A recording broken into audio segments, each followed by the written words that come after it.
As the general election approaches, the U.S. political arena is witnessing another small upsurge in legislation to suppress China.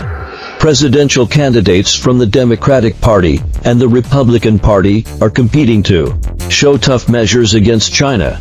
In particular, there are endless strategies to encircle and suppress China's emerging industries represented by electric vehicles, for example. On September 23rd, the U.S. Department of Commerce officially announced that it will propose to ban the use of key hardware and software from China in smart connected vehicles in the United States and hopes to determine the final rules by January 20th next year. According to the previous announcement by the Office of the United States Trade Representative, starting from September 27, tariffs on some Chinese imported goods will be increased. Among them, the tariff on pure electric vehicles will increase to 4 times the original, with a tax rate of 100%. The tariff on steel and aluminum products will increase to 25% currently, 0% to 7.5%. And the tariff on EV batteries will also be increased to 25% currently, 7.5%. It must be mentioned that on imposing tariffs on Chinese imported products, the two parties with usually opposing ideas are rarely united in hostility. As early as May 14, the White House issued an announcement stating that it will impose tariffs on $18 billion of products imported from China. According to the relevant fact sheet on President Biden taking action to protect American workers and businesses from unfair trade practices by China issued by the White House, the United States will impose tariffs ranging from 25% to 100% on the following products imported from China. The tariff rate on some steel and aluminum products will increase from 0.75% in 2020 to 25%. The tariff rate on semiconductors will increase from 25% to 50% in 2025. The tariff rate on electric vehicles will increase from 25% to 100% in 2024. The tariff rate on lithium-ion electric vehicle batteries will increase from 7.5% to 25% in 2024. The tariff rate on lithium-ion non-electric vehicle batteries will increase from 7.5% to 25% in 2026. The tariff rate on battery parts will increase from 7.5% to 25% in 2024. The tariff rate on natural graphite and permanent magnets will increase from 0 to 25% in 2026. The tariff rate on some other key minerals will increase from 0 to 25% in 2020. For the tariff rate on solar cells, whether assembled into modules or not, will increase from 25% to 50% in 2024. The tariff rate on port cranes will increase from 0% to 25% in 2024. The tariff rate on syringes and needles will increase from 0% to 50% in 2020. For the tariff rate on certain personal protective equipment, including respirators and masks, will increase from 7.5% to 25% in 2024. The tariff on medical and surgical rubber gloves will increase from 7.5% to 25% in 2026 as of now, due to strong opposition from the U.S. industry.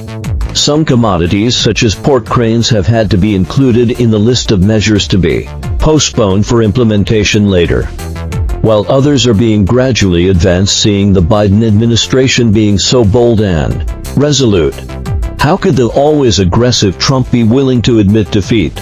There is no stupidity greater than this. In an exclusive interview with Time magazine, Trump said that if he is re-elected in November, he will further impose tariffs on China. He will not only impose a 60% tariff on all Chinese goods, but also impose at least a 10% tariff on all U.S. imported goods worth $3 trillion. This is more radical than his policy during the trade war with China during his previous presidency, and AI missed to pave the way for a plan to cut federal income tax and rely on tariffs to supplement fiscal revenue. The sense of crisis in American politics is extremely high. and there seems to be an urgent sense of life and death. If no action is taken, or if action is taken too late, the United States will no longer be able to dominate the world alone. For this reason, the United States mobilizes all forces to build a small yard with high walls. In addition to imposing tariffs on its own, it also pulls or coerces allies and countries related to the so-called ideological industrial chain to join. The containment of China through nearshoring outsourcing and friendshoring outsourcing of supply chains. For example, Canada, after detaining Meng Wanzhou on the orders of the United States, Canada once again followed in the footsteps of the United States and copied the punitive tariffs imposed by the United States on China. On August 26, local time, Canadian Prime Minister Trudeau announced that Canada will impose a 100% tariff on electric vehicles imported from China and a 25% tariff on steel and aluminum imported from China. These tariff rates on China are equivalent to those of the United States. Another example is the European Union.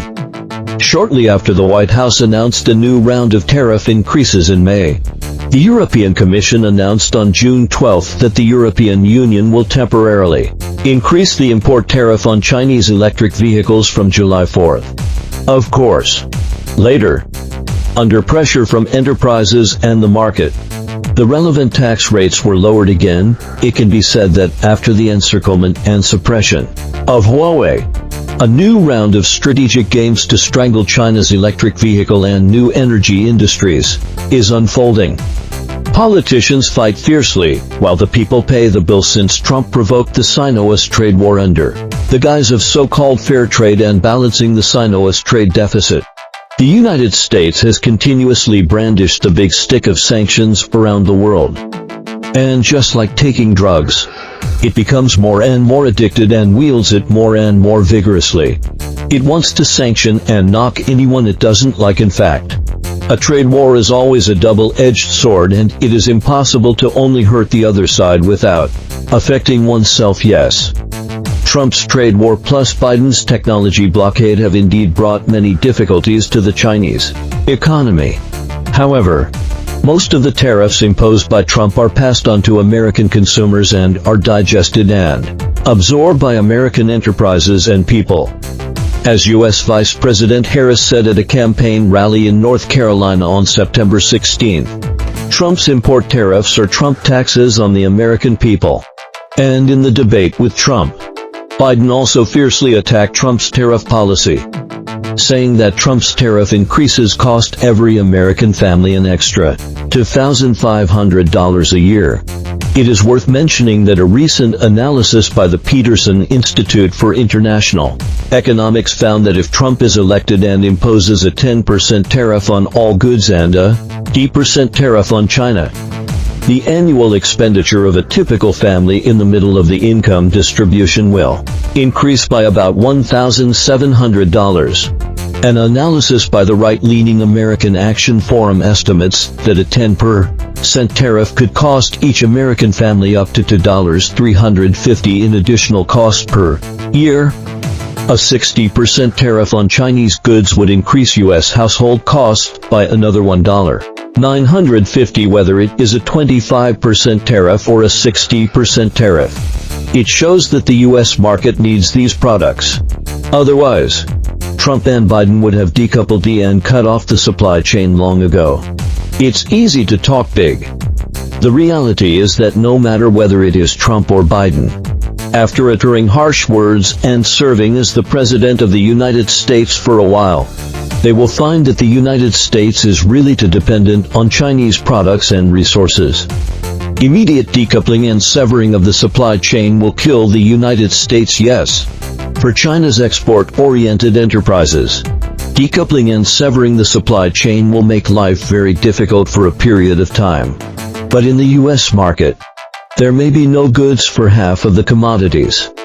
And people won't be able to buy daily necessities, even if they have money. So life will be impossible. Parabellum is a Latin phrase meaning if you want peace, prepare for war.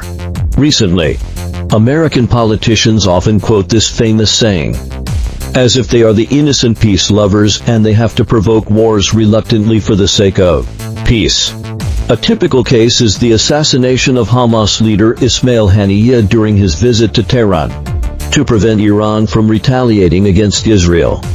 The United States dispatched two aircraft carrier battle groups to protect Israel. In fact, parabellum is to find moral and legal excuses for them to crack down on dissenters and show off their military power. People who keep this sentence in mind value more the dividends of power and war. They can use powerful strength to crush all opponents.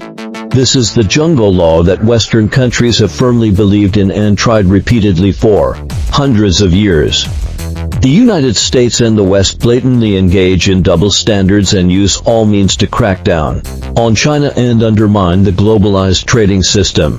This reminds people of the history 100 years ago under the guise of balancing the Sino-British trade deficit. Britain, with a few warships and a few cannons, forced China to open its doors and import British opium and pay reparations without much effort. Having tasted the sweetness, Britain joined forces with France to launch the Second Opium War, attack the Forbidden City, burn the old Summer Palace, and force the Qing government to sign the Treaty of Beijing. At this point, the corrupt and incompetent Qing government, which was alienated from the mainstream society, sent a signal to the West that it would rather cede territory and pay reparations than fight. Any country with some capabilities would be willing to join the gang of robbers to loot China. Thus, there was the eight-power Allied forces invasion of China. Thus, later there was the July 7th incident, the result of fearing war as continuous disasters. U.S. Deputy Secretary of State Kurt Campbell bluntly said at the House Foreign Affairs Committee on September 18 that China is the greatest all-round challenge in U.S. history, even greater than the challenge during the Cold War. Compared to the multifaceted challenges posed by China, the Cold War seems insignificant. It is not just a military challenge. It is all-round, both in the global south and in the technological field. The two parties' strategies of hostility towards China are unprecedentedly consistent, no matter who comes to power later. It can be predicted that a new round of trade war between China and the United States is hard to avoid, and the flames of war may not be limited to the field of trade. Will China let the tragedy of being foolish and rich in the eyes of the West repeat itself? Obviously not. Judging from the public opinion field in recent years, discard illusions and prepare for struggle has gradually become one of the social consensus. Punching hard to avoid 100 punches later is also increasingly becoming a means recognized by many people. After all, if launching a trade war against China is profitable and there is no need to worry about the unforgettable and crippling costs, it is hard to guarantee that other countries and regions will not follow the United States to eat meat and drink soup. Of course, we should despise strategically and attach importance tactically. Due to the ubiquitous U.S. hegemony system and the trade imbalance between China and the United States, China has been in a relatively passive position in the trade war. How to carry out a counterattack like controlling the export of rare metals with a small force to achieve a great effect is a question worthy of our serious consideration.